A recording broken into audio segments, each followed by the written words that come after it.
Morning, Ncwane. Welcome back to your fresh new update. It's your fave, Ncwane. We're back again with another serving of entertainment tea. Before we split it, make sure you like this video, hit the subscribe button, and ring the notification bell so you never miss another fresh new update. Today we're diving into some of the stories making waves across South Africa's entertainment scene, from headline moments gone sideways to sneaky comebacks and language lessons gone viral. Let's get started with Summerwalker. Summerwalker's visit to South Africa had all the makings of a headline moment, but not quite for the reasons anyone expected. The R&B star took the stage in Cape Town for what was meant to be a full show, yet before anyone could really settle in, it was over. Still Mzansi being Mzansi, we moved on until the next moment, where a local artist who is remarkably talented presented her with a cracked glass portrait, a piece that commanded attention, showing hours of work, precision and admiration. However, Summer's reaction, or rather the lack thereof, spoke volumes. A brief high five, a polite smile and a few awkward nods, and that was it.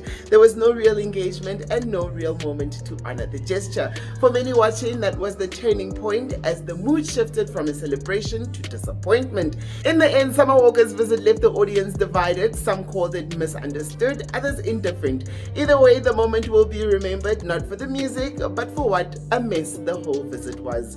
And speaking of headlines, Cyan Boujee made waves this weekend, sharing a kiss with Shebe that had Mzansi losing it. Sparks flew, chaos followed, but the kiss isn't the real story here. Cyan has been quite deliberate, and her comeback is impossible to ignore. Sitting just under 40,000 followers on TikTok, the star is reclaiming relevance and control over her narrative. Thankfully for her and many others, the Russian controversy has faded, and she, being the smart girlie she is, has already started carefully reconstructing the persona that once captivated millions. It is safe to say Cyan is back. She's deliberate, unbothered and unapologetic. But you guys was a power couple with land. That is fucking crazy. Mm. And wait till it's done. Wait till he was wearing sweatpants that day.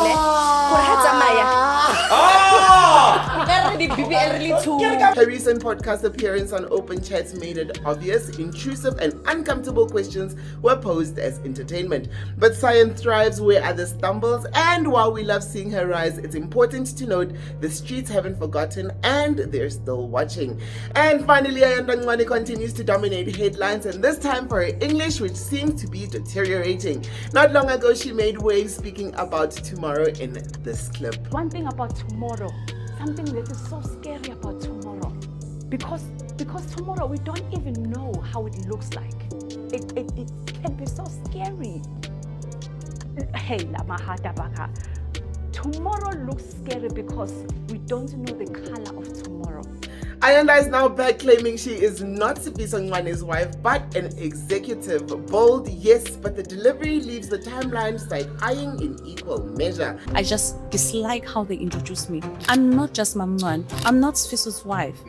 I'm an executive. Ayanda is magnetic, she commands attention, and she understands headlines. But language is a tool, and when the language trips, the message loses its power. The advice here is simple. There is elegance in sticking to your strongest frame, and for her, that frame is isiZulu, a language that carries authority, roots, and nuance. The timeline will keep amplifying missteps and celebrating deliberate moves, but the power always comes from clarity and command.